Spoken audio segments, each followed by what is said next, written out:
ಸಾಮಾಜಿಕ ಸವಲತ್ತು. ಸರ್ಕಾರಿ ಇಲಾಖೆಯಲ್ಲಿರುವ ಸೇವಾ ಸೌಲಭ್ಯಗಳು ಹಾಗೂ ವಿವಿಧ ಅಭಿವೃದ್ಧಿ ಯೋಜನೆಗಳ ಕುರಿತ ಸರಣಿ ಕಾರ್ಯಕ್ರಮ. ಪ್ರತಿ ಮಂಗಳವಾರ ಬೆಳಿಗ್ಗೆ 10:20ಕ್ಕೆ ಹಾಗೂ ಮರುಪ್ರಸಾರ ಗುರುವಾರ ಸಂಜೆ 6:50ಕ್ಕೆ. ತಪ್ಪದೆ ಕೇಳಿ ನಿಮ್ಮ ನೆಚ್ಚಿನ ಜನಧ್ವನಿ ಸಮುದಾಯ ಬಾನುಲಿಯಲ್ಲಿ.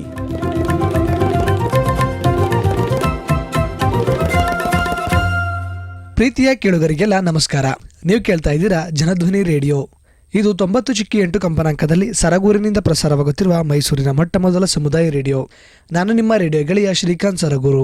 ಎಂದಿನಂತೆ ತಮ್ಮೆಲ್ಲರಿಗೂ ಸಾಮಾಜಿಕ ಸವಲತ್ತು ಕಾರ್ಯಕ್ರಮಕ್ಕೆ ಆತ್ಮೀಯವಾದ ಸ್ವಾಗತವನ್ನು ಕೋರುತ್ತಿದ್ದೇನೆ.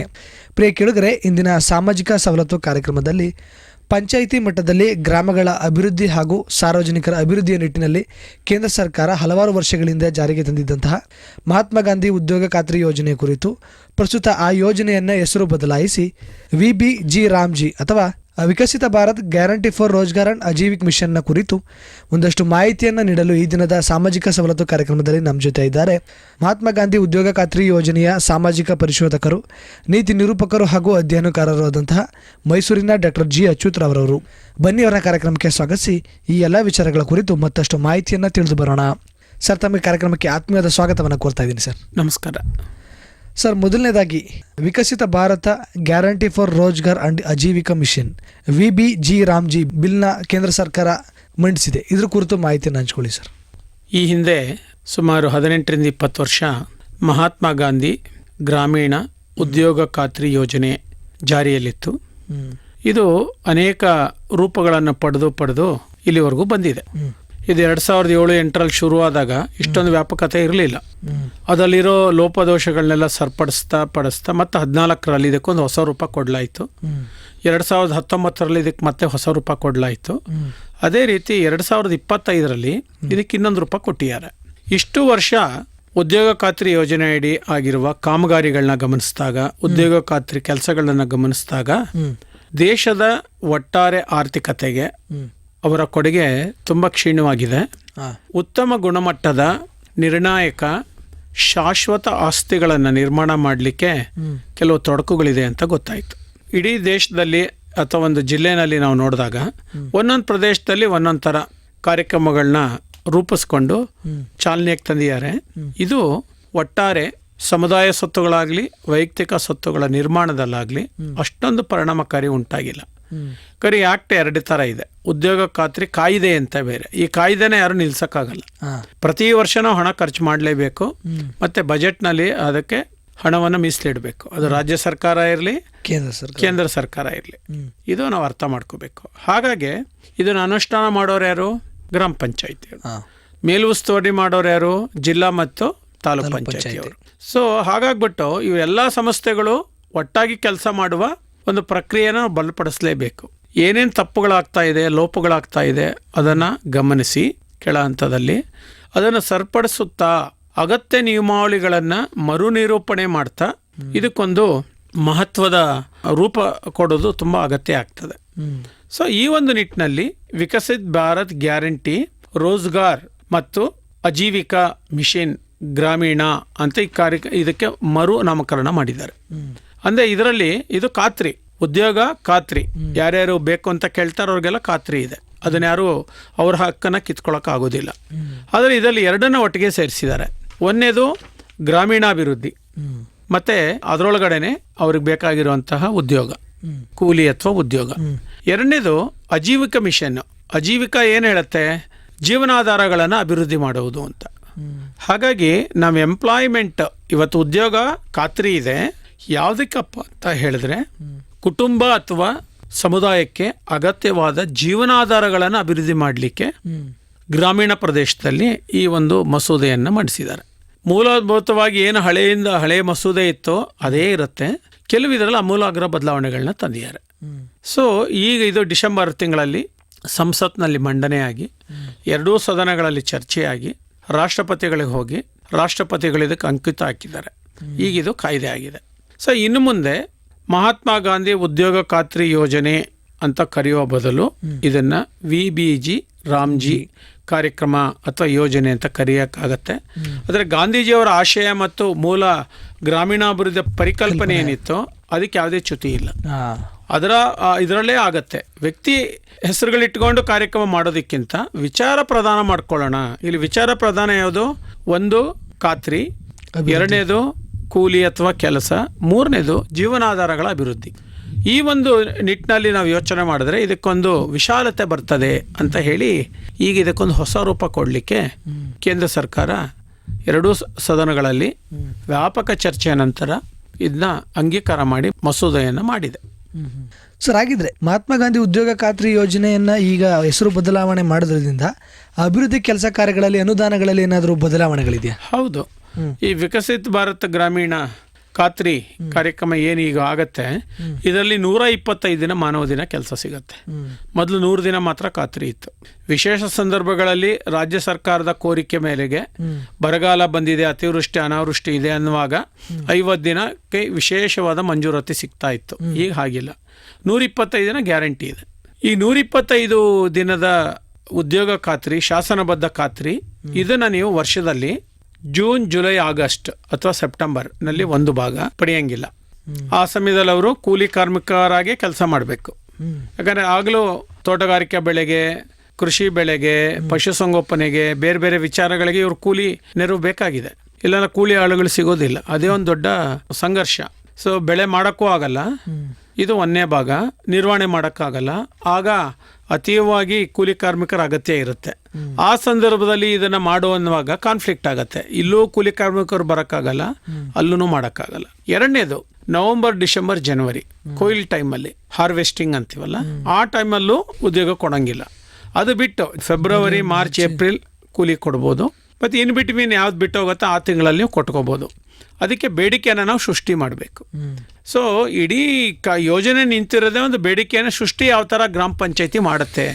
ಗ್ರಾಮ ಪಂಚಾಯತಿ ಅಂದರೆ ಜನಪ್ರತಿನಿಧಿಗಳು ಮತ್ತು ಸಾರ್ವಜನಿಕರು ಮತ್ತು ಅಧಿಕಾರಿಗಳು 3 ಜನ ಸೇರಿಕೊಂಡು ಎಷ್ಟು ಮಾನವ ದಿನಗಳ ಕೆಲಸ ನಮ್ಮ ಪಂಚಾಯತಿಗೆ ಬೇಕಾಗ್ಬೋದು ಅಂತೇಳಿ ಅಂದಾಜು ಮಾಡೋದಿದೆಯಲ್ಲ, ಅದೇ ಮುಖ್ಯವಾದ ಪ್ರಕ್ರಿಯೆ.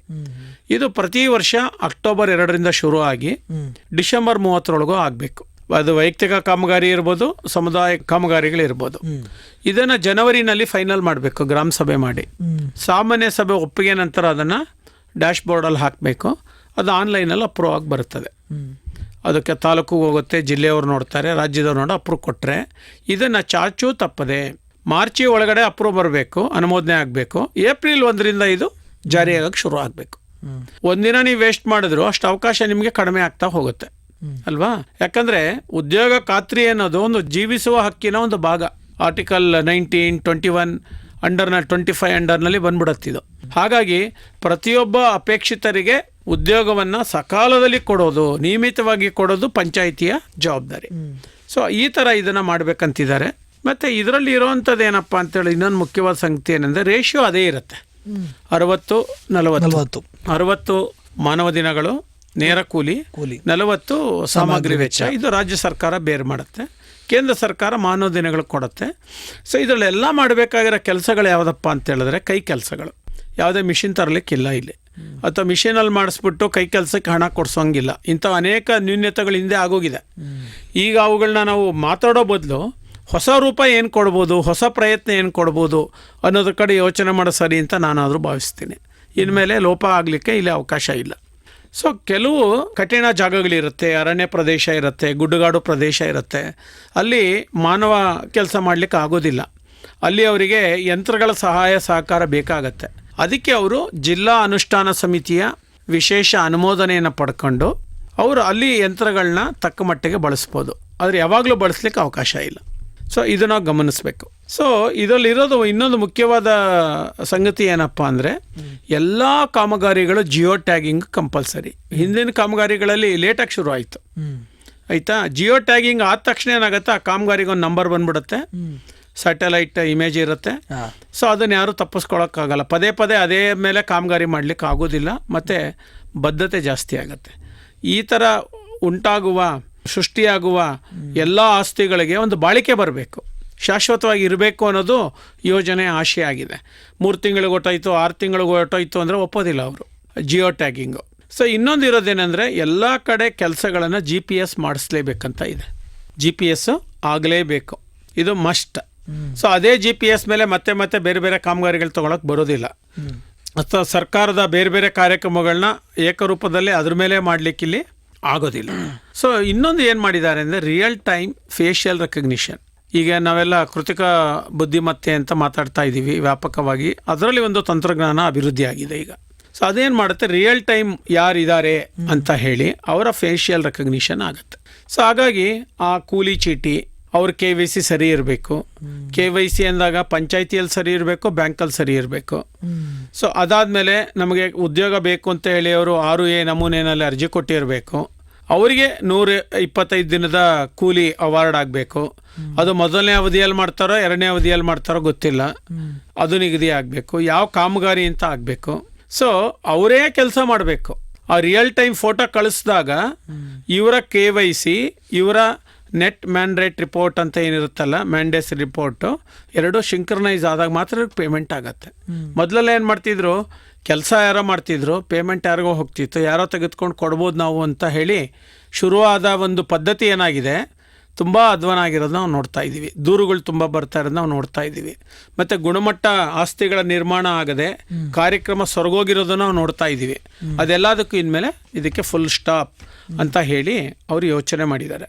ಈಗ ಇದಕ್ಕೂ ಅಷ್ಟೇ, ಮಾನವ ದಿನ ಸೃಜನೆಗೆ ಒಂದು ದಿನಕ್ಕೆ ಒಬ್ಬ ವ್ಯಕ್ತಿಗೆ 350 ರೂಪಾಯಿ ಕೂಲಿ ಕೊಡಬೇಕು. ಅದಕ್ಕೆ 40 ಭಾಗ ಸಾಮಗ್ರಿ ವೆಚ್ಚ ಅಂತಿದೆ. ಅದು ನಮ್ಮ ಎಂಜಿನಿಯರ್ಗ ಈ ಯೋಜನೆಯಲ್ಲಿ ಬರೋ ಇವ್ರು ಯಾರಿದ್ದಾರೆ ಇಂಜಿನಿಯರ್ಸು, ಅಭಿಯಂತರರು, ಅವರು ಅದನ್ನು ಕ್ಯಾಲ್ಕುಲೇಟ್ ಮಾಡಿ ಹೇಳ್ತಾರೆ. ಅದು ಅಪ್ರೂವ್ ಆಗಿ ಬಂದಮೇಲೆ ವೆಂಡರ್ಸ್ ಮುಖಾಂತರ ಅವ್ರನ್ನ ಮೊಬಿಲೈಸ್ ಮಾಡ್ತಾರೆ. ಅದು ರಾಜ್ಯ ಸರ್ಕಾರ ಅವ್ರಿಗೆ ನೇರವಾಗಿ ಹಣವನ್ನು ಪೇ ಮಾಡಿಬಿಡತ್ತೆ. ಸೊ ಇದು ನಾವು ಗಮನ ಮಾಡಬೇಕು. ಅಂದರೆ ಏನಿದ್ರ ಮುಖ್ಯ ಆಶಯ ಅಂದರೆ ಗ್ರಾಮದಿಂದ ರಾಷ್ಟ್ರದ ಕಡೆಗೆ ಹೋಗಬೇಕು. ಹೌದು, ರಾಷ್ಟ್ರದಿಂದ ಗ್ರಾಮದ ಕಡೆಗೆ ಬರೋದಲ್ಲ ಇದು. ಮತ್ತು ಎರಡನೇದು ಗ್ರಾಮೀಣ ಆರ್ಥಿಕತೆಯನ್ನು ಸದೃಢ ಮಾಡಬೇಕು. ಸೊ ಈಗ ತುಂಬ ಕೆಳ ಹಂತದಲ್ಲಿ ಆರ್ಥಿಕವಾಗಿ ಅಭಿವೃದ್ಧಿ ಆಗಿದೆ, ಮೇಲ್ಸ್ತರದಲ್ಲಿ ಬರೀ ಅಭಿವೃದ್ಧಿ ಆಗ್ತಿದೆ ಅಂದರೆ ಅದು ಹೆಚ್ಚು ದಿನ ನಿಲ್ಲೋದಿಲ್ಲ. ಹೌದು. ಸೊ ಇದೇನು ಮಾಡುತ್ತೆ, ಕೆಳ ಸ್ತರದಲ್ಲಿ ಎಂದಾಗ ತುಂಬ ಜನನ ನಾವು ಒಳಪಡಿಸ್ಬೇಕಾಗತ್ತೆ, ಅಂಥ ಪ್ರಕ್ರಿಯೆಗಳನ್ನು ಹುಟ್ಟಾಕಬೇಕಾಗತ್ತೆ. ಸೊ ಅದರ ಮುಖ್ಯ ಆಶಯ ಇದಾಗಿದೆ. ಮತ್ತು ಇದರಿಂದ ನಾವೇನು ಕಾಣ್ಬೋದು ಅಂದರೆ ಗ್ರಾಮಗಳ ಸರ್ವಾಂಗೀಣ ಅಭಿವೃದ್ಧಿ. ಗ್ರಾಮಗಳ ಸರ್ವಾಂಗೀಣ ಅಭಿವೃದ್ಧಿ ಅಂದರೆ ಪ್ರದೇಶಕ್ಕೆ ಹೋದರೆ ಎಲ್ಲ ಥರದ ಅಭಿವೃದ್ಧಿಯ ಪ್ರಯತ್ನಗಳನ್ನು ನಮಗೆ ಕಾಣಬೇಕು. ಅದು ಜನರಿಗೆ ಉಪಯೋಗಕ್ಕೆ ಬರಬೇಕು. ಅವರ ಜೀವನ ಗುಣಮಟ್ಟಕ್ಕೆ, ಅವರ ಆರ್ಥಿಕ ಸದೃಢತೆಗೆ ಅದು ಕಾರಣ ಆಗಬೇಕು ಅನ್ನೋದು ಈ ಕಾರ್ಯಕ್ರಮದ ಆಶಯ. ಸೊ ಈ ಒಂದು ಆರ್ಥಿಕ ಭದ್ರತೆ ಮತ್ತು ಸಾಮಾಜಿಕ ನ್ಯಾಯನ ಒದಗಿಸ್ಲಿಕ್ಕಾಗಿ ಈ ಯೋಜನೆಯನ್ನು ರೂಪಿಸಿದ್ದಾರೆ. ಮತ್ತು ಇದನ್ನು ಏನು ಮಾಡ್ತಾ ಇದ್ದಾರೆ ಅವರಪ್ಪ ಅಂತ ಹೇಳಿದ್ರೆ, ರಾಷ್ಟ್ರದ ಮುಖ್ಯ ಒಂದು ಕಲ್ಪನೆ ಏನಿದೆ ಆರ್ಥಿಕ ಅಭಿವೃದ್ಧಿಗೆ, ಅದಕ್ಕೆ ಲಿಂಕ್ ಮಾಡ್ಕೊಂಡಿದ್ದಾರೆ. ಇವತ್ತೇನು VBG ರಾಮ್ಜಿ ಯೋಜನೆ ಅಡಿನಲ್ಲಿ ಕೆಲಸಗಳಾಗತ್ತೆ. ಮುಂದಿನ 2 ದಶಕದಲ್ಲಿ 3 ಟ್ರಿಲಿಯನ್ ಹಣ ಆರ್ಥಿಕತೆಗೆ ಇವರಿಂದ ಅದು ಸೇರ್ಪಡೆ ಆಗಬೇಕು. ಹಾಗಾಗಿ ಆರ್ಥಿಕತೆ ಬರದೇ ಇರುವಂಥ ಕಾಮಗಾರಿಗಳನ್ನ ತಗೊಳ್ಳೋಕ್ಕಿಲ್ಲ, ಅವಕಾಶನೇ ಇಲ್ಲ. ಏನೋ ಎಂಡ್ ಆಫ್ ದ ಡೇ ಏನಾಗಬೇಕು ಅಂದರೆ ಅದರಲ್ಲಿ ಏನಾದರೂ ಒಂದು ಉತ್ಪತ್ತಿ ಆಗಬೇಕು, ಮತ್ತು ಆರ್ಥಿಕವಾದ ಒಂದು ವಹಿವಾಟು ಅದರಿಂದ ಆಗ್ಲಿಕ್ಕೆ ಅದು ಕಾರಣ ಆಗಬೇಕು. ಅದು ಬೆಳೆ ಇರ್ಬೋದು, ತೋಟಗಾರಿಕೆ ಇರ್ಬೋದು, ಫುಡ್ ಪ್ರೊಸೆಸಿಂಗ್ ಇರ್ಬೋದು, ಸೊ ಬೇರೆ ಬೇರೆ ಏನು ಮೂಲಭೂತ ಸೌಕರ್ಯ ಕಲ್ಪಿಸೋದಿರ್ಬೋದು, ನೀರು ಮತ್ತು ತೇವಾಂಶ ಕುರಿತಾದ ಕಾರ್ಯಕ್ರಮ ಹಮ್ಮಿಕೊಳ್ಳೋದಿರ್ಬೋದು, ಆಮೇಲೆ ಅರಣ್ಯೀಕರಣ ಕಾರ್ಯಕ್ರಮಗಳಿರ್ಬೋದು, ಯಾವ್ದು ಬೇಕಾದ್ರೂ ನೀವು ತೆಗೆದುಕೊಳ್ಳಿ. ಬಟ್ ಒಟ್ಟಾರೆ ಆ ವ್ಯಕ್ತಿಗೆ ಮತ್ತು ಆ ಸಮುದಾಯಕ್ಕೆ, ಆ ಪ್ರದೇಶದಲ್ಲಿ ಆರ್ಥಿಕವಾಗಿ ಸದೃಢ ಆಗಲಿಕ್ಕೆ ಕಾರಣ ಆಗುವಂತಹ ಕಾರ್ಯಕ್ರಮಗಳು ಮಾತ್ರ ತಗೋಬೇಕು ಅಂತೇಳಿ ಈಗ ಅವರು ನಿಗದಿಪಡಿಸಿದ್ದಾರೆ. ಮೊದಲು ಇದಕ್ಕೆ 1 ಲಕ್ಷ ಕೋಟಿ ರೂಪಾಯಿ ವಾರ್ಷಿಕವಾಗಿ ಇಟ್ಟಿದ್ರು. ಈ ಯೋಜನೆಯಲ್ಲಿ ಈಗ 1.5 ಲಕ್ಷ ಕೋಟಿ ರೂಪಾಯಿ ಹಣ ಇಟ್ಟಿದ್ದಾರೆ. ಯಾರು ಪಾಲಿಸ್ತಾರೋ ಅವ್ರಿಗೆ ಬೇಗ ಬೇಗ ಬರುತ್ತೆ. ಇದೊಂದು ಶಿಸ್ತು. ಹೌದು. VBG ರಾಮ್ಜಿ ಕಾರ್ಯಕ್ರಮ ಒಂದು ಸಂಘಟನೆ ಮತ್ತು ಮೂಲಭೂತ ಶಿಸ್ತನ್ನ ಇದು ನಿರೀಕ್ಷೆ ಮಾಡುತ್ತೆ. ಮತ್ತು ಅವೆಲ್ಲ ನಿಯಮಿತವಾಗಿ ಆಗಲೇಬೇಕು. ಅದಕ್ಕಾಗಿ ಸಿಬ್ಬಂದಿಗಳಿದ್ದಾರೆ. ಆ ಸಿಬ್ಬಂದಿಗಳು ಇದನ್ನು ಸಕಾಲದಲ್ಲಿ ಮಾಡ್ತಾ ಹೋಗಬೇಕು. ಅಂದರೆ ಮಾತ್ರ ಆ ಪ್ರದೇಶಕ್ಕೆ ನೆರೋ ದೊರೆಯುತ್ತೆ, ಇಲ್ಲಾಂದರೆ ಕುಂಠಿತ ಆಗ್ತಾ ಹೋಗುತ್ತೆ. ಮತ್ತು ಇದರಲ್ಲಿರೋದು ಇನ್ನೊಂದು ಪ್ರಮುಖವಾದ ಅಂಶ ಅಂದರೆ, ಹಿಂದೆ ಗ್ರಾಮ ಪಂಚಾಯಿತಿಗೆ ಆಡಳಿತಾತ್ಮಕ ವೆಚ್ಚ ಅಂತ 6% ಕೊಡ್ತಾಯಿದ್ರು. ಈಗ ಇದರಲ್ಲಿ 9% ಕೊಡ್ತೀವಿ ಅಂತ ಹೇಳಿದ್ದಾರೆ. ಸೊ ಹಾಗಾಗಿ ಯಾರು ಸಿಬ್ಬಂದಿ ಇದರಲ್ಲಿ ಭಾಗವಹಿಸ್ತಾರೆ ಅವರ ಖರ್ಚು ವೆಚ್ಚಗಳು, ವೇತನಗಳು ಮತ್ತು ಅಗತ್ಯ ಮೂಲಭೂತ ಸೌಕರ್ಯಗಳನ್ನ ಸಕಾಲದಲ್ಲಿ ಪಡ್ಕೊಳ್ಳಿಕ್ಕೆ, ಗುಣಮಟ್ಟವಾಗಿ ಒದಗಿಸ್ಲಿಕ್ಕೆ ಖಂಡಿತ ಇದು ಕಾರಣ ಆಗತ್ತೆ ಅಂತ ನಾವೆಲ್ಲ ಭಾವಿಸಿದ್ದೀವಿ. ಸರ್, ಮೊದಲು ಗಮನಿಸ್ತು ಅಂದರೆ ಈ ಮಹಾತ್ಮ ಗಾಂಧಿ ಉದ್ಯೋಗ ಖಾತ್ರಿ ಯೋಜನೆ ಅಡಿಯಲ್ಲಿ ಒಂದಷ್ಟು ಅಭಿವೃದ್ಧಿ ಕೆಲಸ ಕಾರ್ಯಗಳಾದಂಥ ಸಂದರ್ಭದಲ್ಲಿ ಮತ್ತು ಮಾನವ ಕೆಲಸಗಳು ಆದಂಥ ಸಂದರ್ಭದಲ್ಲಿ ಅವರಿಗೆ ಕೂಲಿ ಬರೋದಾಗಿರ್ಬೋದು ಅಥವಾ ಅದಕ್ಕೆ ಆದಂಥ ಬಿಲ್ಲು ರಿಲೀಸ್ ಆಗುವಂಥ ಸಂದರ್ಭದಲ್ಲಿ ಕೆಲವೊಂದು ತಾಂತ್ರಿಕ ದೋಷಗಳು ಎದುರಾಗ್ತಾ ಇದ್ದವು. ಈ ತಾಂತ್ರಿಕ ದೋಷಗಳನ್ನು ಸರಿಪಡಿಸೋ ನಿಟ್ಟಿನಲ್ಲಿ ಏನಾದರೂ ಕ್ರಮ ಕೈಗೊಳ್ಳಲಾಗುತ್ತಾ? ಖಂಡಿತವಾಗಿ. ತಾಂತ್ರಿಕ ದೋಷ ಅಂದರೆ ಒಂದೇ, ಎಲ್ಲ ಪಂಚಾಯತಿಗೂ 100 Mbps ಅಂತರ್ಜಾಲ ಕನೆಕ್ಟಿವಿಟಿನ ಕೊಟ್ಟಿದ್ದಾರೆ. ಅದಕ್ಕೆ ಕೇಂದ್ರ ಸರ್ಕಾರನ ಹಣ ಖರ್ಚು ಮಾಡಿದೆ. ನಿರ್ವಹಣಾ ವೆಚ್ಚ ಮಾತ್ರ ಗ್ರಾಮ ಪಂಚಾಯತಿಯವ್ರು ಭರಿಸಬೇಕು. ಅದು ಆನ್ಲೈನ್ ಮೇಲೆ ವರ್ಕ್ ಆಗಬೇಕು. ಹೈ ಪ್ರೋಸೆಸ್, ಸ್ಪೀಡಿ ಪ್ರೋಸೆಸ್ ಕಂಪ್ಯೂಟರ್ಗಳನ್ನ ಇಟ್ಕೊಂಡಿದ್ದಾರೆ. ಅದ್ರ ಮೇಲೆ ಅದಾಗಬೇಕು. ಅದನ್ನು ಅವ್ರು ಸರಿಯಾಗಿ ಮೇಂಟೈನ್ ಮಾಡಬೇಕು. ಆಮೇಲೆ ಈ ಕೂಲಿ ಚೀಟಿಗಳೇನಿದೆಯಲ್ಲ, ಕೂಲಿ ಕಾರ್ಮಿಕರ ಚೀಟಿ, ಅದು ಅಪ್ಡೇಟ್ ಮಾಡಬೇಕು. ಯಾರ್ದಿದೆ ಯಾರ್ದಿಲ್ಲ, ಯಾರು ಬಳಸ್ತಾ ಇಲ್ಲ ಅದನ್ನು ಡೊಸೈಲ್ ಮಾಡ್ತಾರೆ. ಯಾರು ಈ ವರ್ಷದಲ್ಲಿ ಬಳಸಿದ್ದಾರೆ, ಮಿನಿಮಮ್ 20 ದಿನ ಬಳಸಿದ್ರೆ ಮಾತ್ರ ಚಾಲ್ತಿಯಲ್ಲಿರುತ್ತೆ. ಬಳಸಲೇ ಇಲ್ಲ ಅಂದರೆ ಅದನ್ನು ಡೊಸೈಲ್ಗೆ ಹಾಕ್ಬಿಡ್ತಾರೆ. ಅಂಥವುಗಳೇನಿದೆ ಅಂತ ನೋಡ್ಕೋಬೇಕು. ಕ್ರಿಯಾತ್ಮಕವಾದ ಕೂಲಿ ಚೀಟಿಗಳು ಯಾರಿದೆ ಅವ್ರನ್ನ ಇಟ್ಕೊಂಡು ನಾವು ಯೋಜನೆಗಳನ್ನ ಪ್ಲ್ಯಾನ್ ಮಾಡಬೇಕು. ಯಾವುದಕ್ಕೆ? ಸಮುದಾಯ ಕಾಮಗಾರಿಗಳಿಗೆ. ವೈಯಕ್ತಿಕ ಕಾಮಗಾರಿಗಳಿಗೆ ಆ ಥರ ಅಲ್ಲ. ಅವ್ರ ಮನೆಯಲ್ಲಿ ಎಷ್ಟು ಜನ ಅರ್ಹರಿದ್ದಾರೆ, ಚೀಟಿ ಒಂದೇ ಇರ್ಬೋದು, 4-5 ಜನ ಕೆಲಸ ಮಾಡ್ಬೋದು, ಎಲ್ಲ ಹಣವನ್ನು ಅವರೇ ತೆಗೆದುಕೋಬೋದು. ಆ ಕಾಮಗಾರಿಗೆ ಎಷ್ಟು ಮಾನವ ದಿನಗಳು ಅಂತ SR ರೇಟಲ್ಲಿ ಫಿಕ್ಸ್ ಮಾಡಿಬಿಟ್ಟಿದ್ದಾರೆ. ಅದರ ಅಡಿನಲ್ಲಿ ಅವರು ತಗೊಳ್ಬೇಕಾಗತ್ತೆ. ಅದು ಕಾಲಮಿತಿಯಲ್ಲೇ ಮಾಡ್ಕೋಬೇಕು, ಯಾವಾಗಲೂ ಮಾಡ್ಕೊಳ್ಳೋಕ್ಕಾಗಲ್ಲ. ಆಮೇಲೆ ಇನ್ನೊಂದು ವಿಶೇಷ ಇರೋದು ಗುಚ್ಛ ಕಾರ್ಯಕ್ರಮಗಳು. ಇದು ವೈಯಕ್ತಿಕ ಆಸ್ತಿ ನಿರ್ಮಾಣದಲ್ಲಿ ಪ್ರಮುಖ ಪಾತ್ರವನ್ನು ವಹಿಸುತ್ತೆ. ಮತ್ತು ಆ ಪರ್ಟಿಕ್ಯುಲರ್ ರೈತ ಅಥವಾ ಕೂಲಿ ಕಾರ್ಮಿಕನಿಗೆ ಎಷ್ಟು ದಿನ ಉದ್ಯೋಗ ಬೇಕಾಗ್ಬೋದು 3 ವರ್ಷದಲ್ಲಿ ಅಂತ ಅಂದಾಜು ಮಾಡಲಿಕ್ಕೊಂದು ಒಳ್ಳೆ ಕಾರ್ಯಕ್ರಮ ಇದು ಗುಚ್ಛ. ಈಗ ಉದಾಹರಣೆಗೆ ಜಮೀನು ಅಭಿವೃದ್ಧಿ ಕೆಲಸಗಳು ತೊಗೋಬೋದು. ಅದಾದಮೇಲೆ ಅವ್ರು ಏನು ಮಾಡ್ಬೋದು, ಕೊಟ್ಟಿಗೆ ನಿರ್ಮಾಣ ತೊಗೋಬೋದು. ಅದಾದಮೇಲೆ ಪ್ಲಾಂಟೇಶನ್ ತೊಗೊಳ್ಬೋದು. ಇವೆಷ್ಟು ಒಟ್ಟಿಗೆ ಹಾಕಿದಾಗ ಇದೇನಾಗತ್ತೆ, ಗುಚ್ಛ ಕಾರ್ಯಕ್ರಮ ಅಂತಾಗತ್ತೆ. ಅದಕ್ಕೆ ಎಷ್ಟು ಮಾನವ ದಿನಗಳು ಬೇಕು? ಈಗ ಭೂ ಅಭಿವೃದ್ಧಿ ಅನ್ನೋದು ಒಂದೇ ವರ್ಷದಲ್ಲಿ ಆಗಲ್ಲ, 2 ವರ್ಷನೂ ಬೇಕಾಗ್ಬೋದು. ಪ್ಲಾಂಟೇಶನ್ ಅಂದಾಗ 1 ವರ್ಷ ಆಗಲ್ಲ, 3-4 ವರ್ಷನೂ ಅದಕ್ಕೆ ನೆರವು ಬೇಕಾಗ್ಬೋದು ಅಲ್ವಾ. ನೀರಿನ ಸೌಲಭ್ಯಗಳ ವಿಚಾರದಲ್ಲೂ ಅಷ್ಟೇ. ನೀರುವಾಲಿಗಳು ಮಾಡೋದೊಂದು, ನಿರ್ವಹಣೆ ಮಾಡೋದು ಇನ್ನೊಂದು. ಕೃಷಿ ಹೊಂಡಗಳು ಮಾಡ್ಕೊಳ್ಳೋದು, ಓಡೋ ನೀರನ್ನ ತಡೆಯೋದು, ತಡೆಯೋ ನೀರನ್ನ ಇಂಗಿಸೋವಂಥ ಕಾರ್ಯಕ್ರಮಗಳು, ಇವುಗಳಿಗೆ ಆದ್ಯತೆ ಕೊಡಬೇಕು ಅಂತ ಹೇಳಿ ಇದರಲ್ಲಿ ಆಲೋಚನೆ ಮಾಡಾಗಿದೆ. ಸೊ ಅಂಥ ಆದ್ಯತಾ ಕಾರ್ಯಕ್ರಮಗಳ ಜನರ ಒಲವನ್ನು ನಾವು ತೆಗೆದುಕೊಂಡು ಕಾರ್ಯಕ್ರಮ ಯೋಜನೆಯನ್ನು ರೂಪಿಸೋದು ಮುಖ್ಯ. ಇದು ಪ್ರತಿ ವರ್ಷ ಅಕ್ಟೋಬರಿಂದ ಡಿಸೆಂಬರ್ ಮಧ್ಯೆ ಆಗುತ್ತೆ. ಅನುಮೋದನೆ ಪ್ರಕ್ರಿಯೆಲ್ಲ ಜನವರಿ ಫೆಬ್ರವರಿಯಲ್ಲಿ ಆಗುತ್ತೆ. ಮಾರ್ಚಿನಲ್ಲಿ ಖಚಿತವಾದ ಅನುಮೋದನೆ ಬಂದ ತಕ್ಷಣ ಏಪ್ರಿಲ್ 1 ಕೆಲಸ ಆಗಬೇಕು. ಇದರಲ್ಲಿ ರಿಯಲ್ ಟೈಮ್ ಇದಿರೋದ್ರಿಂದ, ರೆಕಗ್ನಿಷನ್ ಇರೋದ್ರಿಂದ, ದಾಖಲೆಗಳನ್ನ ಗುರುತಿಸೋದ್ರಿಂದ ಪೇಮೆಂಟ್ ಏನು ಕಷ್ಟ ಆಗೋದಿಲ್ಲ. ಆದರೆ ಪ್ರಾಮಾಣಿಕವಾಗಿ ಯಾರು ಕೆಲಸ ಮಾಡಿದಾರೆ ಅವ್ರಿಗೆ ಅದು ಹಣ ಹೋಗುತ್ತೆ. ಆ ಕೂಲಿ ಚೀಟಿ ಮೇಲೆ ಹಣ ಹೋಗುತ್ತೆ. ಇದರಲ್ಲಿ ನಾವು ತಪ್ಪುಗಳು ಮಾಡಬಾರ್ದು. ಇಲ್ಲಿ ತಪ್ಪು ಮಾಡಿದಾಗ ಮಿಷಿನ್ ಏನು ಮಾಡುತ್ತೆ, ಹೋಲ್ಡ್ ಮಾಡಿಬಿಡುತ್ತೆ. ಅದು ನಾವು ರಿಪೇರಿ ಮಾಡಿಸ್ಲಿಕ್ಕೆ ತುಂಬ ದಿನ ಬೇಕಾಗತ್ತೆ. ಮತ್ತು ಎಲ್ಲ ತಪ್ಪುಗಳೇನಾಗಿದೆ ಅಂತೆಲ್ಲ ಕಂಡಿಡ್ದು ಯಾರನ್ನಾರು ಹೊಣೆಗಾರಿಕೆ ಮಾಡಲೇಬೇಕಲ್ವಾ. ಹೌದು. ಸೊ ಆ ಪ್ರಕ್ರಿಯೆನಲ್ಲೇ ನಾವು ತುಂಬ ದಿನ ಕಳ್ಕೊಂಬಿಟ್ರೆ ಅನ್ಯಾಯ ಆಗೋದು ಕೂಲಿ ಕಾರ್ಮಿಕರಿಗೆ. ಯಾಕಂದರೆ ಕೂಲಿ ಕಾರ್ಮಿಕರಿಗೆ ಕನಿಷ್ಠ 1 ವಾರ ಅಥವಾ 15 ದಿನದಲ್ಲಿ ಪೇಮೆಂಟ್ ಹೋದರೆ ಮಾತ್ರ ಅವ್ರು ಜೀವನ ಮಾಡಲಿಕ್ಕಾಗತ್ತೆ. ಆ ಆಶಯವನ್ನು ಮರಿಬಾರ್ದು. ಇದು ಮಾಡ್ತಾ ಇರೋದು ಅವರಿಗೆ ಜೀವನಾಧಾರ ಅಭಿವೃದ್ಧಿ ಆಗಲಿ ಅಂತ. ಸಕಾಲದಲ್ಲಿ ಹಣ ಬರೋದು ಸಹಿತ ಅವ್ರದ್ದೊಂದು ಜೀವನಾಧಾರ. ಈ ಮೂಲ ಪರಿಕಲ್ಪನೆಯನ್ನು ನಾವು ಗಮನದಲ್ಲಿ ಇಟ್ಕೋಬೇಕು. ಅದಾದಮೇಲೆ ಕನ್ವರ್ಜೆನ್ಸ್ ಆ್ಯಕ್ಷನ್ಸ್ ಇದೆ. ಅದಕ್ಕೆ ನಾವು ಕಾರ್ಯಕ್ರಮಗಳು ಅಂತ ಕಾಯ್ದೆ ಬೇರೆ, ಕಾರ್ಯಕ್ರಮಗಳು ಬೇರೆ. ಅದರಲ್ಲಿ ಎಲ್ಲ ಲೈನ್ ಡಿಪಾರ್ಟ್ಮೆಂಟ್ ಕಾರ್ಯಕ್ರಮಗಳ ಜೊತೆನೂ ನಾವು ಕನ್ವರ್ಜೆನ್ಸ್ ಮಾಡಲಿಕ್ಕೆ ಅವಕಾಶ ಇದೆ. ಸೊ ಇಲಾಖಾಧಿಕಾರಿಗಳು ಅದನ್ನು ಅವರು ಗೈಡ್ ಮಾಡ್ತಾರೆ. ಅದು ಅವರವರ ಡೊಂಗಲಲ್ಲೇ ಅಪ್ಲೋಡ್ ಮಾಡ್ತಾರೆ. ಅವರೇ ಅದನ್ನು ದಾಖಲಾತಿ ಮಾಡಿ ಅವ್ರ ಕಡೆಯಿಂದನೇ ಹಣ ಆಗ್ಲಿಕ್ಕೆ ನಿಮಗೆ ವ್ಯವಸ್ಥೆ ಮಾಡಿಕೊಡ್ತಾರೆ. ಆಗ ನೀವೇನು ಮಾಡಬೇಕಾಗತ್ತೆ, ಇಲಾಖೆಯವ್ರ ಜೊತೆ ಕಾರ್ಯ ಸಂಬಂಧವನ್ನು ಚೆನ್ನಾಗಿ ಇಟ್ಕೊಂಡು ಕಾರ್ಯ ಸಂಯೋಜನೆ ಮಾಡ್ಕೋಬೇಕಾಗತ್ತೆ. ಈಗ ಕೃಷಿ ಇಲಾಖೆಯವ್ರ ಜೊತೆ ಮಾಡಿಬಿಟ್ಟು ಪಂಚಾಯಿತಿ ಏನೂ ಮಾಡಿಲ್ಲ ಅನ್ನೋಕ್ಕೆ ಬರೋದಿಲ್ಲ. ಅನುಮೋದನೆ ಅವ್ರು ಕೊಟ್ಬಿಟ್ಟಿರ್ತಾರೆ, ಅದೇ ಕೃಷಿ ಇಲಾಖೆ ಅದು ಜಾರಿ ಮಾಡ್ತಾ ಇರುತ್ತೆ. ತೋಟಗಾರಿಕೆ ಇಲಾಖೆಯವ್ರಿಗೆ ಅನುಮೋದನೆ ಗ್ರಾಮ ಪಂಚಾಯಿತಿ ಕೊಟ್ಟಿರುತ್ತೆ, ಜಾರಿ ಅವ್ರ ಡೊಂಗಲಲ್ಲಿ ಆಗ್ತಾ ಇರುತ್ತೆ. ಹಾಗಾಗಿ ಎಲ್ಲ ತಾಲೂಕು ಮಟ್ಟದ ಅಧಿಕಾರಿಗಳಿಗೂ ಅವ್ರ ಲೈನ್ ಡಿಪಾರ್ಟ್ಮೆಂಟ್ಸ್ ಏನಿದೆ ಅವ್ರಿಗೆಲ್ಲರಿಗೂ ಡೊಂಗಲಿದೆ. ಅವರ ಇದರಲ್ಲೇ ಹೋಗ್ಬೇಕದೆಲ್ಲ ಪೇಮೆಂಟ್ ಅವ್ರ ಹತ್ರನೇ ಇಸ್ಕೋಬೇಕು. ಸೊ ಹಾಗಾಗಿ ಆ ವಿಷಯಗಳಲ್ಲಿ ನೀವು ತಡ ಮಾಡಬಾರ್ದು. ಸ್ಪಂದನೆ ಮತ್ತು ಪ್ರತಿಸ್ಪಂದನೆ ಮಾಡೋದು ಇದೆಯಲ್ಲ ನಮ್ಮ ಕಾರ್ಮಿಕರು ಅಥವಾ ರೈತರು, ಅದು ಸಕಾಲದಲ್ಲಿ ಆಗಬೇಕು, ನಿಯಮಿತವಾಗಿ ಆಗಬೇಕು. ಮತ್ತು ಕಾರ್ಯ ಸಂಯೋಜನೆಯಲ್ಲಾದರೆ ಮಾತ್ರ ಈ ಸಮಸ್ಯೆಗೆ ಒಂದು ಪರಿಹಾರ ಕಂಡ್ಕೋಬೋದು. ಇಲ್ಲಾಂದರೆ ಈ ಒಂದು ವೈರುಧ್ಯಗಳು ಹಿಂಗೆ ಮುಂದುವರಿತಾ ಇರುತ್ತೆ, ಕನ್ಫ್ಯೂಷನ್ಸ್ ಹಿಂಗೆ ಮುಂದುವರಿತಾ ಇರುತ್ತೆ, ಅಸಮಾಧಾನಗಳು ಹಿಂಗೆ ಮುಂದುವರಿತಾ ಇರುತ್ತೆ. ಅದನ್ನು ನಾವೇನು ಮಾಡಲಿಕ್ಕೆ ಆಗೋದಿಲ್ಲ. ಸರ್, ಹಾಗಿದ್ರೆ ಈ ಉದ್ಯೋಗ ಖಾತ್ರಿ ಯೋಜನೆಯ ಹೆಸರು ಬದಲಾವಣೆ ಜೊತೆಗೆ ಒಂದಷ್ಟು ಕೆಲಸ ಕಾರ್ಯಗಳ ದೃಷ್ಟಿಕೋನ ಬದಲಾವಣೆಯಿಂದಾಗಿ ಮುಂದೆ ಭವಿಷ್ಯದಲ್ಲಿ ಈ ಅಭಿವೃದ್ಧಿ ಕಾರ್ಯಗಳು ಏನು ಜರುಗ್ತವೆ, ಈ ನಿಟ್ಟಿನಲ್ಲಿ ಈ ಸೌಲಭ್ಯಗಳನ್ನು ಪಡ್ಕೊಳ್ಳೋ ನಿಟ್ಟಿನಲ್ಲಿ ಸಾರ್ವಜನಿಕರ ಸಹಭಾಗಿತ್ವ ಮತ್ತು ಅವರ ಕರ್ತವ್ಯವನ್ನು ಕುರಿತು ಏನು ಹೇಳಕ್ಕೆ ಇಷ್ಟಪಡ್ತೀರಾ ಸರ್? ನೋಡಿ, ಈಗ ಇರೋದೇನಪ್ಪ ಅಂತ ಹೇಳಿದ್ರೆ, ಯಾವ ವಿಶಾಲ ದೃಷ್ಟಿಕೋನ ಇಟ್ಕೊಂಡು ಮಾತ್ರ ಇದನ್ನು ಮಾಡಲಿಕ್ಕಾಗತ್ತೆ.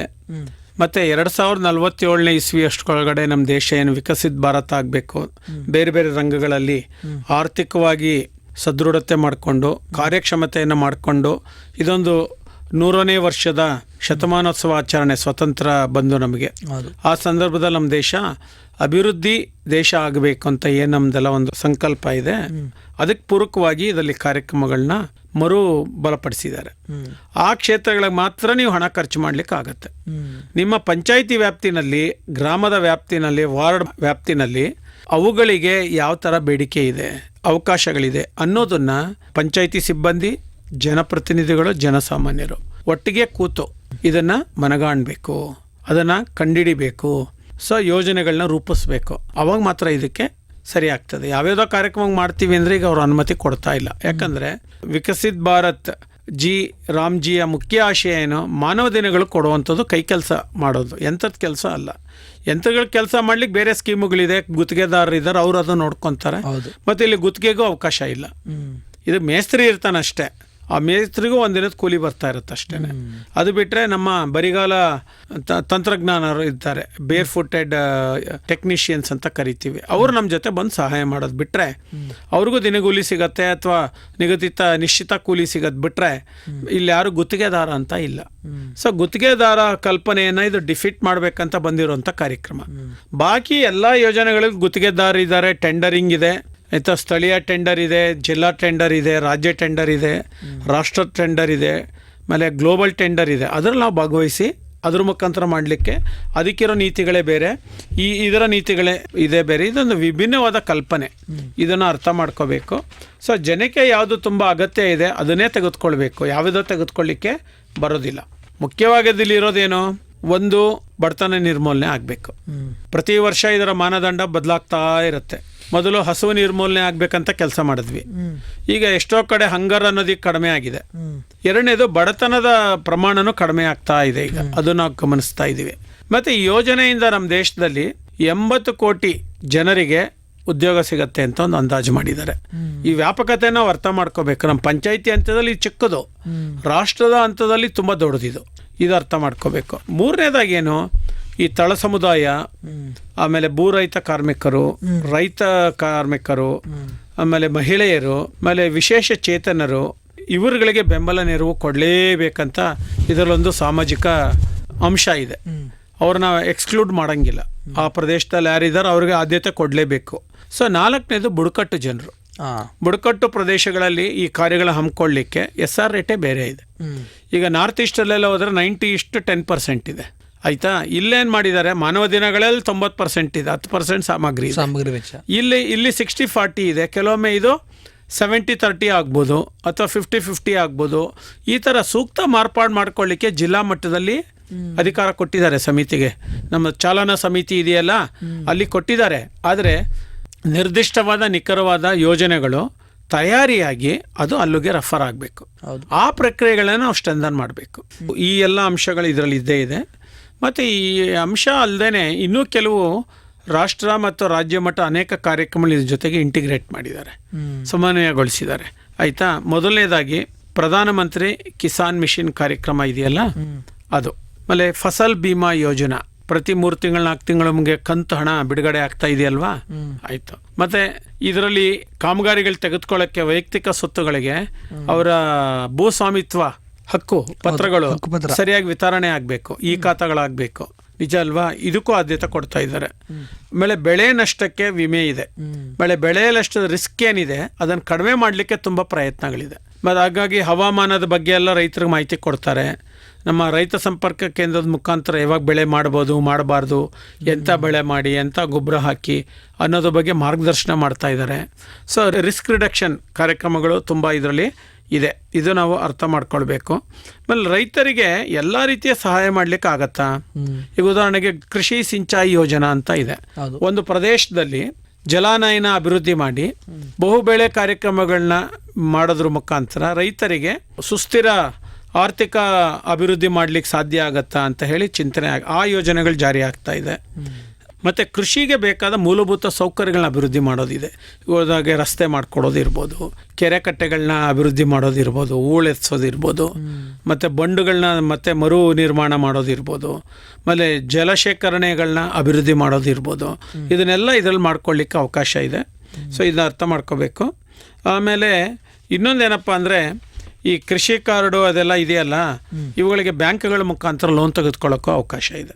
ಯಾವಾಗ ನಿಮ್ಮ ಭೂಮಿನಲ್ಲಿ ಉತ್ತಮ ರೀತಿ ಬೆಳೆ ಆಗ್ತಾ ಇದೆ ಅಂತ ಬ್ಯಾಂಕ್ನವ್ರಿಗೆ ಗೊತ್ತಾಗತ್ತೆ, ಅವನು ಕಿಸಾನ್ ಕ್ರೆಡಿಟ್ ಕಾರ್ಡ್ ಕೊಡ್ತಾನೆ. ಆಗ ನಿಮಗೆ ಬೇಕಾದಾಗ ಸಾಲ ತಗೊಂಡು ಬಂಡವಾಳ ತಗೊಂಡು ವ್ಯವಸಾಯದ ಮೇಲೆ ಹಾಕಿ ನಿಯಮಿತವಾಗಿ ಲಾಭ ಮಾಡಲಿಕ್ಕೆ ಇಲ್ಲಿ ಅವಕಾಶ ಇದೆ. ಅದಕ್ಕೆ ಬಡ್ಡಿ ಇನ್ನೂ ಕಡಿಮೆ. ಆ ಥರದ ಅನೇಕ ಕಾರ್ಯಕ್ರಮಗಳನ್ನ ಇದರೊಳಗಡೆ ಏನು ಮಾಡಿದ್ದಾರೆ, ಸಂಯೋಜನೆ ಮಾಡಿದ್ದಾರೆ. ಹಾಗಾಗಿ ಬರೀ ನಾವು ವಿಕಸಿತ್ ಭಾರತ್ ಗ್ಯಾರಂಟಿ, ರೋಜ್ಗಾರ್, ಆಜೀವಿಕಾ ಮಿಷನ್, ಗ್ರಾಮೀಣ ಅಂತ ಅಷ್ಟೇ ಯೋಚನೆ ಮಾಡಬಾರ್ದು. ಈ ಎಲ್ಲ ಕಾರ್ಯಕ್ರಮಗಳು ರೈತರಿಗೆ ಸಹಾಯ ಮಾಡಲಿಕ್ಕೆ ರೂಪಿಸಿದೆಯಲ್ವಾ, ಇವುಗಳಿಗೂ ಒಂದು ಗುಣಾತ್ಮಕ ಬೇಡಿಕೆ ಬರ್ತದೆ. ಈಗ ಅನೇಕ ಪ್ರದೇಶಗಳಲ್ಲಿ ಹೋದರೆ ಇವುಗಳು ಸರಿಯಾಗಿ ತಿಳುವಳಿಕೆನೂ ಇಲ್ಲ, ಜಾರಿನೂ ಆಗಿಲ್ಲ, ಜನಕ್ಕೆ ಪ್ರಯೋಜನವೂ ಆಗ್ತಾ ಇಲ್ಲ. ಇವುಗಳನ್ನ ಈಗ ನಾವು ವ್ಯವಸ್ಥಿತವಾಗಿ ಕಾರ್ಯಜೋಡಣೆ ಮಾಡಿ ಸಂಯೋಜನೆ ಮಾಡಿಕೊಂಡು ನಮ್ಮ ಪಂಚಾಯಿತಿಗಳು ಕೆಲಸ ಮಾಡಬೇಕನ್ನೋ ಆಶಯವನ್ನು ಇದರೊಳಗೆ ಇಟ್ಕೊಂಡಿದ್ದಾರೆ. ಇದು ನಾವು ಅರ್ಥ ಮಾಡ್ಕೋಬೇಕು. ಮುಂದಿನ ದಿನಗಳಲ್ಲಿ ಪ್ರಧಾನಮಂತ್ರಿ ಪ್ರಣಾಮ್ ಯೋಜನೆ ಅಂತ ಇದೆ. ಅಂದರೆ ಸಾವಯವ ಯೋಜನೆಯನ್ನು ಕೃಷಿ ಪದ್ಧತಿಗಳನ್ನು ಅಭಿವೃದ್ಧಿಪಡಿಸುವಂಥದ್ದಾಗಿದೆ. ಸೊ ಇದರಿಂದ ಏನಾಗುತ್ತೆ, ಸ್ವಾವಲಂಬಿ ರೈತರಾಗ್ತಾರೆ, ಸ್ವಾವಲಂಬಿ ಕೃಷಿ ಆರ್ಥಿಕತೆಯನ್ನು ಅಭಿವೃದ್ಧಿ ಪಡಲಿಕ್ಕೆ ಅವಕಾಶ ಆಗತ್ತೆ ಅಂತ ನಾವೆಲ್ಲ ಯೋಚನೆ ಮಾಡ್ತಾ ಇದ್ದೀವಿ. ಸೊ ಇದು ರಾಷ್ಟ್ರ ಮಟ್ಟದ ಒಂದು ನೀತಿ. ಆ ನೀತಿಗೆ ಪ್ರತಿಸ್ಪಂದನೆ ಎಲ್ಲ ಆಗಬೇಕು, ಗ್ರಾಮ ಪಂಚಾಯತ್ ಅಂತದೆಲ್ಲ ಆಗಬೇಕು. ಸೊ ಮೇಲುಸ್ತುವಾರಿ ಮಾಡೋರು ಯಾರು? ತಾಲೂಕು ಮತ್ತು ಜಿಲ್ಲಾ ಪಂಚಾಯಿತಿ ಮತ್ತು ರಾಜ್ಯ ಸಮಿತಿಯವರು. ಸೊ ಇದಕ್ಕೆ ಬೇಕಾಗುವಂಥ ಆಡಳಿತಾತ್ಮಕ ಇದನ್ನು ಕೊಡೋರು ಯಾರು? ಅವರು. ಸೊ ಈ ಅಂಶಗಳನ್ನ ಇದರೊಳಗಡೆ ವ್ಯಾಪಕವಾಗಿ ಚರ್ಚೆ ಮಾಡಿ ರೈತರು ಮತ್ತು ಕಾರ್ಮಿಕರು, ಮಹಿಳೆಯರು ಮತ್ತು ಯುವಕರಿಗೆ ಗರಿಷ್ಠ ಪ್ರಮಾಣದ ಪ್ರಯೋಜನ ಬರಲಿಕ್ಕೆ ಕಾರಣ ಆಗಲಿ ಅಂತ ಈ ಕಾರ್ಯಕ್ರಮ ರೂಪಿತ ಆಗಿರೋದು. ಸೊ ಇದು ನಾವು ಸಂಕುಚಿತ ಮನೋಭಾವದಿಂದ ನೋಡಬಾರ್ದು. ಮತ್ತು ಎಲ್ಲೆಲ್ಲಿ ಸಾಧ್ಯತೆ ಇದೆ ಅಲ್ಲೆಲ್ಲನೂ ನಾವು ಈ ಕಾರ್ಯಕ್ರಮದ ಪ್ರಯೋಜನ ಪಡ್ಕೊಂಡು ಜನರಿಗೆ ಪ್ರಯೋಜನ ಪಡ್ಕೊಳ್ಳಿಕ್ಕೆ ಬೇಕಾದಂತಹ ಒಂದು ನಿಲುವು ರೂಪಿಸಲಿಕ್ಕೆ ಮತ್ತು ತಳಹಂತದಲ್ಲಿ ಸಮುದಾಯಗಳನ್ನು ಮರುಸಂಘಟನೆ ಮಾಡಲಿಕ್ಕೆ ಮತ್ತು ಈ ಯೋಜನೆ ಬಗ್ಗೆ ಒಂದು ಧನಾತ್ಮಕ ಭಾವನೆ ಮೂಡಿಸ್ಲಿಕ್ಕೆ ಹತ್ತಾರು ಪ್ರಯತ್ನಗಳಾಗಬೇಕು. ಅದ್ರಲ್ಲಿ ನಮ್ಮ ಜನಧ್ವನಿ ಮಾಡ್ತಾ ಇರೋದು ಒಂದು ಉತ್ತಮ ಪ್ರಯತ್ನ ಅಂತ ನಾನಾದರೂ ಅಂತೀನಿ. ಮುಂದಿನ ದಿನಗಳಲ್ಲಿ ಈ ಯೋಜನೆ ಬಗ್ಗೆನೇ ನಾವು ಬೇಕಾದರೆ ಒಂದು ನೇರ ಫೋನಿನ ಕಾರ್ಯಕ್ರಮ ಮಾಡಿ ಜನರಲ್ಲಿರುವ ತಪ್ಪು ಕಲ್ಪನೆಗಳು, ಸಂಶಯಗಳು, ಗೊಂದಲಗಳನ್ನ ನಿವಾರಣೆ ಮಾಡಲಿಕ್ಕೆ ಸಹಿತ ನಾವು ಇದೇ ಥರದ ಕಾರ್ಯಕ್ರಮ ಮಾಡಬಹುದು ಅನ್ನೋದು ನನ್ನ ಅಭಿಪ್ರಾಯ ಆಗಿದೆ. ಇದರ ಗುರಿ 2047ಕ್ಕೆ ಭಾರತದ ಸ್ವಾತಂತ್ರ್ಯದ ಶತಮಾನೋತ್ಸವಕ್ಕಾಗಿ ನಾವು ಗುರಿ ಇಟ್ಕೊಂಡಿದ್ದೀವಿ. ಮುಖ್ಯ ಗುರಿ ಗುಂಪು ಯುವಜನತೆ, ಬಡವರು, ಮಹಿಳೆ ಮತ್ತು ರೈತರು, ಬುಡಕಟ್ಟು ಜನ. ಆರ್ಥಿಕ ಗುರಿ ಏನಂತ ಹೇಳಿದ್ರೆ $30 ಟ್ರಿಲಿಯನ್ ಆರ್ಥಿಕತೆ ಅಭಿವೃದ್ಧಿ ಮುಂದಿನ 2 ದಶಕಗಳಲ್ಲಿ ಆಗಬೇಕು. 3 ಅಲ್ಲ, 30 ಟ್ರಿಲಿಯನ್ ಈ ಕ್ಷೇತ್ರದಿಂದ ಹೋಗ್ಬೇಕಂತ ಅವ್ರು ಯೋಚನೆ ಮಾಡ್ತಿದ್ದಾರೆ. ಆದ್ಯತೆ ವಲಯ ಯಾವುದು? ಶಿಕ್ಷಣ, ಆರೋಗ್ಯ, ಆರೈಕೆ, ಮೂಲಭೂತ ಸೌಕರ್ಯಗಳು ಮುಖ್ಯವಾಗಿ. ಆಮೇಲೆ ಸುಸ್ಥಿರ ತಂತ್ರಜ್ಞಾನ ಅಳವಡಿಸ್ಕೊಳ್ಳೋಕ್ಕೆ ರೈತರಿಗೆ ನಾವು ಪ್ರೋತ್ಸಾಹಿಸಬೇಕು ಅಂತ. ಮತ್ತು ಸಮಾಜ ಕಲ್ಯಾಣ ವರ್ಗಗಳು ಅಂತ ಯಾರಿದ್ದಾರೆ ತಳ ಸಮುದಾಯದವರು, ಅವರನ್ನು ನಾವು ಇದರಲ್ಲಿ ಒಳಪಡಿಸ್ಕೊಂಡೇ ಕಾರ್ಯಕ್ರಮ ರೂಪಿಸ್ಬೇಕಂತ ಹೇಳಿ ಈ ನೀತಿನಲ್ಲಿ ತುಂಬ ಸ್ಪಷ್ಟವಾಗಿ ಹೇಳಿದ್ದಾರೆ. ಮತ್ತು ಸಾರ್ವಜನಿಕರು ತಮ್ಮ ಅನಿಸಿಕೆ, ಅಭಿಪ್ರಾಯಗಳ, ಸಲಹೆಗಳನ್ನು ನೇರವಾಗಿ ನೀಡೋದಕ್ಕೆ ಒಂದು ಪೋರ್ಟಲ್ ಮಾಡಿದ್ದಾರೆ. ಮೈ ಗೌರ್ಮೆಂಟ್ ಪೋರ್ಟಲ್ ಮೂಲಕ ದಿನದ 24 ಗಂಟೆನೂ ಯಾವುದೇ ಭಾಷೆಯಲ್ಲಿ ಬೇಕಾದರೂ ನಿಮ್ಮ ಅಭಿಪ್ರಾಯ, ಅನಿಸಿಕೆ, ಸಲಹೆಗಳನ್ನು ನೇರವಾಗಿ ಹಂಚ್ಕೊಳ್ಳಿಕ್ಕಿಲ್ಲಿ ಅವಕಾಶ ಮಾಡಿಕೊಟ್ಟಿದ್ದಾರೆ. ಸೊ ಈ ಕಾರ್ಯಕ್ರಮದ ಮುಖ್ಯವಾದ ಭಾಗ. ಹಾಗಾಗಿ ಇಲ್ಲಿ ತಪ್ಪಾಗ್ತಾ ಇದೆ, ಲೋಪ ಆಗ್ತಾ ಇದೆ, ಯಾರೋ ಗಮನಿಸ್ತಾ ಇಲ್ಲ ಅಂತ ಅಸಮಾಧಾನ ಮಾಡ್ಕೊಂಡು ಕೂಡ್ಕೊಳ್ಳೋದಕ್ಕಿಂತ ಕೂಡಲೇ ನೀವು ಆ ಪೋರ್ಟಲ್ಗೆ ಲಾಗಿನ್ ಆಗಿ ನಿಮ್ಮ ವಿಷಯಗಳನ್ನು ಟೈಪು ಮಾಡ್ಬೋದು ಮತ್ತು ಧ್ವನಿ ಮುದ್ರಿತ ಮಾಡಿ ಸಹಿತ ಕಳಿಸ್ಲಿಕ್ಕೆ AI ಸಹಾಯದಿಂದ ಅವಕಾಶ ಇದೆ. ಸೊ ಇದರಿಂದ ಏನಾಗುತ್ತೆ, ಸಕಾಲದಲ್ಲಿ ಸಂಬಂಧಪಟ್ಟವರ ಗಮನಕ್ಕೆ ತಂದು ಆ ಲೋಪಗಳನ್ನ ಸರಿಪಡಿಸಿ, ಯಾಕಂದರೆ ಇದೊಂದು ಕಾಯ್ದೆ ಆಗಿರೋದ್ರಿಂದ ಪ್ರತಿ ವರ್ಷ ಇದಕ್ಕೊಂದು ಆಯವ್ಯಯ ಹಣಕಾಸು ಮಂಜೂರು ಆಗ್ತಾನೇ ಇರುತ್ತೆ. ಇದನ್ನು ಉಪಾಯವಾಗಿ ಮತ್ತು ನೈಪುಣ್ಯದಿಂದ ಯಾವ ರೀತಿ ಇದರ ಪ್ರಯೋಜನ ನಾವು ಪಡ್ಕೊಳ್ಬೋದು ಅನ್ನೋದಿದೆಯಲ್ಲ, ಆ ಭಾಗದ ಬಗ್ಗೆ ನಾವು ನಿಜವಾಗ್ಲೂ ಮರುಚಿಂತನೆ ಮಾಡಬೇಕು. ಸೊ ಅದನ್ನು ನಾನು ಹೇಳ್ತೀನಿ, ಮಾನವ ಸಂಪನ್ಮೂಲ ಅಭಿವೃದ್ಧಿ ಈ ಒಂದು ಯೋಜನೆಯ ಸರಿಯಾದ ಒಂದು ಅನುಷ್ಠಾನಕ್ಕಾಗಿ, ಜಾರಿಗಾಗಿ ಮತ್ತು ಗರಿಷ್ಠ ಪ್ರಮಾಣದ ಪ್ರಯೋಜನ ಪಡೆಯೋಕ್ಕಾಗಿ ಅಂತ ನಾನಾದರೂ ಭಾವಿಸ್ತಿದ್ದೀನಿ. ಪ್ರಿಯ ಕೇಳುಗರೆ, ಇದುವರೆಗೂ ನೀವು ಕೇಳ್ತಾ ಇದ್ರಿ ನಮ್ಮ ಸಾಮಾಜಿಕ ಸವಲತ್ತು ಕಾರ್ಯಕ್ರಮದಲ್ಲಿ VBG ರಾಮ್ಜಿ ಅಂದರೆ guarantee for Rozgar and Ajeevika ಮಿಷನ್ನ ಬಿಲ್ ಕುರಿತು ಇದುವರೆಗೂ ಮಾಹಿತಿಯನ್ನು ಹಂಚಿಕೊಂಡಂಥವರು ಮಹಾತ್ಮ ಗಾಂಧಿ ಉದ್ಯೋಗ ಖಾತ್ರಿ ಯೋಜನೆಯ ಸಾಮಾಜಿಕ ಪರಿಶೋಧಕರು, ನೀತಿ ನಿರೂಪಕರು ಹಾಗೂ ಅಧ್ಯಯನಕಾರರಾದಂತಹ ಮೈಸೂರಿನ ಡಾಕ್ಟರ್ G. ಅಚ್ಯುತರವರು. ಇದಾಗಿತ್ತು ಇವತ್ತಿನ ನಮ್ಮ ಸಾಮಾಜಿಕ ಸವಲತ್ತು ಕಾರ್ಯಕ್ರಮ. ಮತ್ತೆ ಮತ್ತೊಂದು ಸಾಮಾಜಿಕ ಸವಲತ್ತು ಕಾರ್ಯಕ್ರಮದಲ್ಲಿ ಮತ್ತೊಂದು ಯೋಜನೆಯ ಸಮಗ್ರ ಮಾಹಿತಿಯೊಂದಿಗೆ ತಮ್ಮನ್ನು ಮತ್ತೆ ಭೇಟಿಯಾಗ್ತೀನಿ. ಅಲ್ಲಿಯವರೆಗೂ ಕೇಳ್ತಾ ಇರಿ ಜನಧ್ವನಿ. ಇದು ನಿಮ್ಮ ಧ್ವನಿ, ನಿಮ್ಮೂರ ಧ್ವನಿ, ಜನರ ಧ್ವನಿಯಾದ ಜನಧ್ವನಿ. ನಮಸ್ಕಾರ.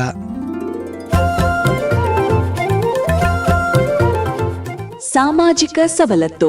ಸರ್ಕಾರಿ ಇಲಾಖೆಯಲ್ಲಿರುವ ಸೇವಾ ಸೌಲಭ್ಯಗಳು ಹಾಗೂ ವಿವಿಧ ಅಭಿವೃದ್ಧಿ ಯೋಜನೆಗಳ ಕುರಿತ ಸರಣಿ ಕಾರ್ಯಕ್ರಮ.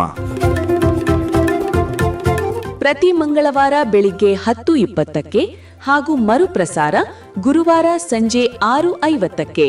ತಪ್ಪದೆ ಕೇಳಿ ನಿಮ್ಮ ನೆಚ್ಚಿನ ಜನಧ್ವನಿ ಸಮುದಾಯ ಬಾನುಲಿಯಲ್ಲಿ.